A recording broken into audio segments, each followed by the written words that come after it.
ini tadi tidak saya jelaskan karena kan beliau kan seorang profesor. Sesuai dengan Greenflation ini adalah Greenflation adalah inflasi hijau. Sesimpel itu.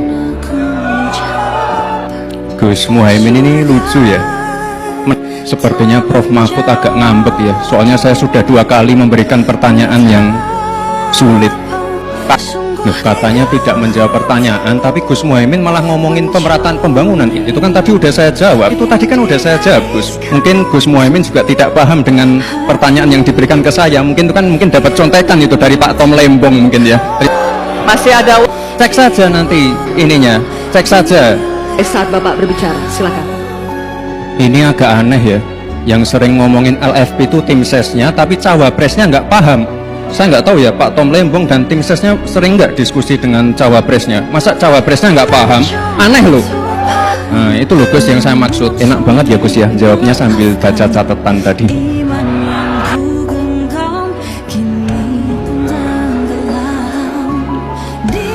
Saya lagi nyari jawabannya Prof Mahfud. Saya nyari-nyari di mana ini jawabannya. Kok nggak ketemu jawabannya? Nah gitu dong Gus, jangan terlalu tegang kayak waktu debat cawapres pertama kemarin. Saya jelaskan juga nggak apa-apa. Terima kasih. Terima kasih Bapak Gibran Rakabuming Raka. Ini anak ini minta diapain yo. Sudah.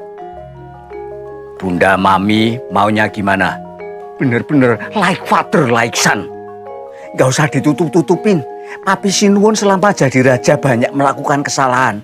Kalau nggak hati-hati, bukan hanya Papi Sinuwun yang masuk penjara. Kita semua bisa meringkuk di bui ketika Papi Sinuwun lengser nanti. Supaya semua aman dan selamat, Lesmono harus jadi raja. Tapi anakmu belum cukup umur. Undang-undang tidak membolehkan. Papi Sinuwun ini memang bodoh bener ya. Itu soal gampang. Urusan undang-undang nanti biar diatur Paman Sengkuni. Aku nggak mau Bunda Mami. Udah, diam kamu. Iya, aku diam. Ini Bunda Pak Gorila sih ya. Cerewet kamu. Pokoknya semua Bunda Mami yang ngatur. Papi Sinuwun tinggal ngikut apa kata Bunda Mami. Lesmono tidak langsung jadi raja. Untuk batu loncatan biar dia jadi Perdana Menteri dulu. Lantas rajanya siapa? Saya sudah minta Om Dursosono menggantikan Papi Sinuwun jadi raja. Dia kan udah lama berkali-kali ngebet pengen jadi raja gak keturutan. Om Dursosono sudah janji sama Bunda Mami. Disuruh apa saja ngikut. Yang penting kesampaian mimpinya jadi raja. Papi Sinuwun tinggal temui Om Dursosono. Pastikan dia siap berpasangan dengan Lesmono. Oh, jadi bukan aku yang jadi raja, tapi Om Durjono ya Mami. Hus, Dursosono kok Durjono? Durjono itu maling, tahu nggak? Kan memang kita semua maling, Bunda Mami. Ini anak cangkemmu itu bisa diatur nggak sih? Anak ini lidahnya bener-bener konslet kalau nggak diawasi. Jujur saja orang-orang itu nggak salah. Kamu ini memang samsul, kamu ini blimbing sayur. Udah, itu tumpukan kertas itu dihafalin semua untuk debat besok. Awas kalau kamu tidak hafal ya. Ah, siap Bunda Mami. Setelah nonton debat cawapres semalam, debat cawapres antara Gibran, Pak Mahfud, dan Caimin gitu ya, saya ternyata jadi jauh-jauh lebih penasaran lagi. Karena ini penilaian kepada anak sendiri. Bagaimana perasaan Pak Jokowi ngelihat anaknya bertingkah pola, bersikap, berucap dengan sangat-sangat buruk sekali. Bagaimana perasaan orang tua melihat anaknya yang tidak punya akhlak dan tidak punya adab. Yang ketika diberikan jawaban dia dengan sangat-sangat licik. Kemudian menganggap bahwa itu bukan jawaban yang benar. Padahal udah benar gitu. Saya terus terang jadi penasaran karena di wajah Gibran itu tidak ada sama sekali sosok Jokowi gitu. Ya karena kalau kita ngelihat anak misalkan gitu ya, itu kan biasanya ya ada miripnya lah dengan orang tuanya gitu ya. Misalkan ngelihat Mas Alam itu kan ya mirip dengan Pak Ganjar gitu ya, tutur katanya tertata dan sebagainya. Tapi di Gibran ini nggak ada nih. Anak ini songong dan sombong tapi kosong. Bayang nggak? Orang sombong tapi kosong gitu. Karena ketika dia beretika dengan sangat buruk sekali di hadapan Profesor Mahfud MD gitu ya, saya terus terang bertanya-tanya, sebenarnya apa yang disombongkan oleh Gibran di hadapan Pak Mahfud? Dibandingkan Pak Mahfud, Gibran bukan apa-apa, jelas itu. Dari sisi pengalaman, dari sumbangsih yang sudah mereka lakukan kepada negeri ini, jelas Gibran tuh nggak ada apa-apanya. Dan mungkin tidak akan pernah sampai atau tidak akan pernah bisa untuk menyamai apa yang sudah dilakukan oleh Pak Mahfud. Pak Mahfud itu DPR 2 periode, pernah menjadi Menhan, menjadi Menko Polhukam, pernah menjadi Ketua MK. Jadi itu adalah sebuah pencapaian atau rekam jejak yang mungkin itu tidak bisa dilampaui atau bahkan hanya disamai oleh Gibran.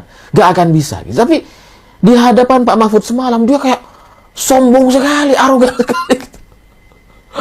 Jadi saya tuh ngelihat gitu ya, ada banyak orang-orang licik gitu ya, orang-orang yang sombong, arogan. Tapi kadang-kadang mereka ketika berhadapan dengan orang yang levelnya jauh di atas dia, mereka tuh masih ada sungkan-sungkannya gitu. Tapi Gibran ini udah licik, nggak punya akhlak. Gitu. Orang memberikan jawaban, itu kemudian jawabannya dianggap, wah itu bukan jawaban yang benar. Dan selalu memancing-mancing emosi sehingga itu kemudian membuat para pendukungnya tepuk tangan. Wah ini nih. Orang nggak punya adab, mancing emosi, tapi pendukungnya malah bangga. Tapi itulah mungkin dari resiko para pendukung yang tidak paham bedanya antara kritikan dengan penghinaan. Jadi dulu gitu ya, yang tidak bisa membedakan antara kritik dan menghina itu biasanya adalah orang-orang yang anti dengan Pak Jokowi atau orang-orang yang mendukung Prabowo di tahun 2014-2019 lalu. Biasanya orang-orang ini nih yang nggak ngerti bedanya antara menghina dengan mengkritik. Tapi sekarang karena mungkin Gibran sudah bergabung ke Prabowo, jadi tambah bingung kayaknya. Jadi sama-sama atau ikut jadi tidak paham bedanya antara kritikan dengan menghina. Jadinya dia melecehkan, menghina gitu ya, tapi tidak merasa bersalah sama sekali gitu. Jadi kalau kelakuan minus yang seperti ini gitu ya masih terus-terusan dibela. Ini kayaknya memang para pendukungnya ini udah gila. Ini memang sudah waktunya mereka ke psikolog atau bahkan sudah harus ke psikiater atau rumah sakit jiwa kayak. Debat Cawapres kali ini menurut aku sungguh menarik ya daripada debat Cawapres yang pertama karena sekarang sudah lebih better untuk peraturannya dan lain sebagainya.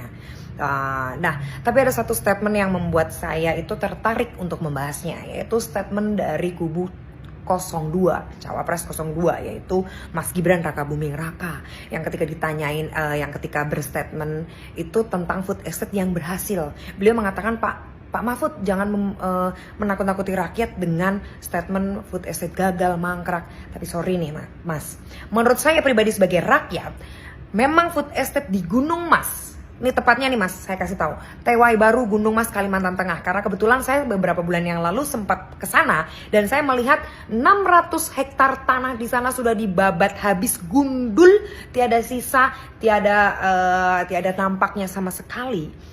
Itu tidak ada hasil apa-apa. Dan di sana itu ditanamnya singkong. Singkong Mas, singkong. Terus kenapa sekarang yang tumbuhnya itu jagung? Itu jadi pertanyaan besar loh Mas. Untuk membabat itu habis, untuk menanam itu singkong, itu tuh butuh dana yang gak sedikit. Itu butuh dana yang sangat banyak. Dan belum lagi banyak rakyat yang dirugikan, banyak warga di sana yang dirugikan. Contohnya mereka kehilangan lapangan pekerjaan, mereka ketika musim hujan harus sekarang banjir. Kayak gitu Mas. Yang menjadi pertanyaan adalah, kenapa yang ditanam singkong sekarang tumbuhnya jagung? di polybag pula. Gimana? Apa nggak petani menangis? Jagung itu adalah tanaman yang paling mudah. Paling mudah, Mas. Sekarang ditanam di polybag. Kira-kira apa yang salah? Jadi jangan membohongi rakyat dong, Mas. Bilang kalau food estate di sana berhasil. Berhasil dari mana? Jangan gitu, Mas. Memang program food estate yang di Gunung Mas itu dianugerahkan, bukan dianugerahkan, diamanatkan Pak Jokowi kepada Pak Prabowo. Tapi kalau memang gagal ya ngomong gagal aja, gitu loh. Nggak usah pura-pura, nggak usah ngebohongin publik gitu loh, Mas. Belum lagi nih, kalau masyarakat tahu nih, PT yang membawahi proyek food estate. Coba deh, kalau masyarakat kepo, cek aja di situ. Struktur yang ada di dalam PT yang memegang proyek food estate TWI Baru Gunung Mas Kalimantan Tengah. Nih, dicek biar masyarakat tahu. Googling mulai sekarang, dicari PT apa, di dalamnya ada siapa. Semoga rakyat nggak shock ya. Ya, debat kedua Cawapres telah selesai, alias debat keempat menurut KPU RI sudah selesai. Berarti sudah tidak ada debat lagi Cawapres yang akan melenggang untuk pemilu besok Februari. Nah, setelah debat kemarin, saya bisa menyimpulkan bahwa hanya Mas Gibran Rakabuming Raka atau Cawapres dari paslon nomor 02 yang paling konsisten dari debat pertama sampai debat kemarin malam. Selamat Mas Gibran. Tapi jangan bangga dulu. Konsisten yang saya maksud itu bukan konsisten yang positif, Mas. Tapi konsisten ngejawab yang ngawur. Bukan jawab berdasarkan data. Sorry nih ya, kalau kata Pak Prabowo, sorry ya Mas Gibran. Mas Gibran itu rata-rata menjawab pertanyaannya tuh ngawur, nggak berdasarkan fakta. Apakah memang itu karakteristik seorang Mas Gibran? Yang penting saya menjawab, yang penting saya kelihatan keren, yang penting saya kelihatan bisa menjawab semuanya, kayak gitu. Memang itu ya tujuannya debat. Tapi sorry Mas, jangan membohongi publik. Dari sekian banyak jawaban Mas Gibran, ada beberapa yang itu tidak berdasarkan fakta. Jadi saya ingin membuktikan, saya ingin mengungkapkan fakta yang ada. Biar masyarakat di luar sana tidak mengalami menerima informasi yang salah. Oke, contoh kenapa saya bisa ngomong Mas Gibran jawabnya ngawur. Nah, gini, yang pertama soal masalah tambang ilegal. Mas Gibran ngomong, seperti cool banget nih ngomong. Soal tambang ilegal, solusinya cuma satu, cabut aja izinnya. Hello, Mas Gibran lupa ya, ilegal itu tidak berizin. Gimana mau nyabut izinnya kalau itu sudah tidak berizin? Coba, logikanya di mana? Belum lagi Mas Gibran membahas soal impor minyak, ekspor minyak. Tuh, B35 dan B40. Halo, Mas Gibran kayaknya memang bener-bener kurang riset deh. B35 itu baru diimplementasikan kemarin Februari 2023. Dan B40 itu baru mau diuji. Jadi jangan membodohi rakyat, Mas. Seakan-akan menjawab dengan cepat, menjawab dengan tengil, tapi ternyata tidak sesuai dengan fakta yang ada. Belum lagi yang membahas tentang pembebasan lahan adat, hutan adat. Mas Gibran bilang dengan pesantainya berdasarkan fakta, pemerintah Indonesia tahun 2023 sudah membebaskan sebanyak 1,5 juta hektar lahan tanah adat, hutan adat. Tapi faktanya yang tercatat itu hanya sebesar 224.000 hektar sekian yang dibebaskan. Hah. Jadi kalau menurut saya ya lebih mending yang Mas Gibran bilang Caimin bawa contekan ya. Yang penting berdasarkan fakta, nggak ngawur. Kelihatannya menjawabnya dengan lugas, kelihatannya kenceng, tapi ternyata ngawur. Itu enggak sih, karena itu pemelintiran informasi kalau menurut saya. Belum lagi itu secara ilmu ya, secara ilmu nih kita ngomong itu aja juga nggak sesuai fakta. Kita sekarang ngomong sesuai adab dan etika. Mas, sorry, kita sama-sama orang Jawa, tapi saya malu. Kita sama-sama anak muda. Saya juga malu, Mas, sebagai anak muda orang Jawa melihat kelakuan Mas Gibran waktu debat kemarin. Menurut saya Mas Gibran tidak menampilkan seorang anak muda yang beretika, bahkan berasal dari Jawa. Setahu saya, Jawa, apalagi Solo, itu adalah mereka mempunyai tata krama, unggah-ungguh kalau kita ngomong orang Jawa. Tapi Mas Gibran kemarin tidak menampilkan itu sama sekali. Saya sebagai anak muda malu loh Mas. Jangan sampai orang berpikiran, oh ternyata anak muda tuh seperti ini ya, hanya karena menilai Mas Gibran. Jadi besok saran saya, karena debat ini udah selesai, besok kalau ada undangan terbuka dari manapun, tolong hadir, diklarifikasi Mas. Dan saran saya, jangan lupa pelajarin dulu sebelum adakan debat. Oke? Kayak gitu. Terima kasih. Kalau kita mau jujur ya, secara objektif, Mas Gibran adalah pemenang debat di malam ini. Sangat artikulatif, penuh dengan data-data, argumentatif, kemudian juga punya adab debat yang baik ya, menjadikan debat ini sesuatu yang menyenangkan. Dan Mas Gibran membalikan persepsi kan, selama ini seolah-olah takut debat, padahal kan memang panggungnya itu di momen KPU yang resmi seperti ini. Oleh karena itu, anak-anak muda se-Indonesia sudah melihat malam ini bahwa usia muda itu punya kekuatan, ya salah satunya diperlihatkan oleh Mas Gibran. Pada akhirnya, semua terbongkar dengan sendirinya. Bagaimana attitude Gibran yang sebenarnya dan bagaimana personality Gibran yang sebenarnya. Pada dasarnya, Gibran hanyalah seorang anak muda biasa yang minim dengan pengalaman. Hanya saja, dia mempunyai privilege anak presiden, kemudian dilatih dengan confident yang berulang-ulang, sehingga dia mengatakan jawaban-jawaban yang salah, bahkan pertanyaan-pertanyaan yang salah, tapi dengan confident. Bagi orang awam itu adalah dianggap hebat. Tapi bagi orang yang intelektualnya tinggi, semua akan terbongkar. Hal ini sama yang dilakukan dengan Pak Jokowi. Pak Jokowi sering berbicara tentang kebohongan, tapi dengan confident, dengan percaya diri yang tinggi, sehingga seakan-akan terlihat itu adalah hal yang benar, bukan kebohongan. Memang patut kita akui ya, itulah kelebihan dari Pak Jokowi. Dengan santainya, dengan lugunya, dia mengatakan kebohongan, sampai semua rakyat Indonesia percaya. Tapi pada akhirnya semua akan terbongkar juga. Dan yang membuat saya heran adalah pernyataan dari Ridwan Kamil.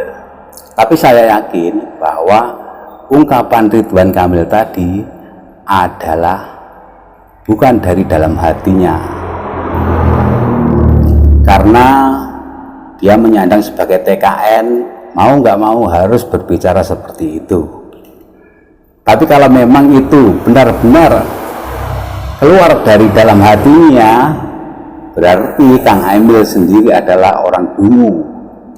Masa tidak punya etika seperti itu dianggap baik, dianggap menang debat.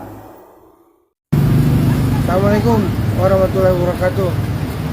Woi 02, lu udah melanggar etika dalam berdemokrasi. Lu udah tahu nih ya. Ini udah tahu nih, lu tiban gitu loh. Lu udah melanggar nih, ya kan? Etika lu nggak dipakai kadang-kadang. Gua tuh nggak pernah jahil sama lu, tau nggak? 02. Selalu tahu aja, tapi lu udah jahil kayak begini nih. Lu jual, gua borong. Nih lo lihat nih. Nih, lo lihat. Jalan nih. Udah.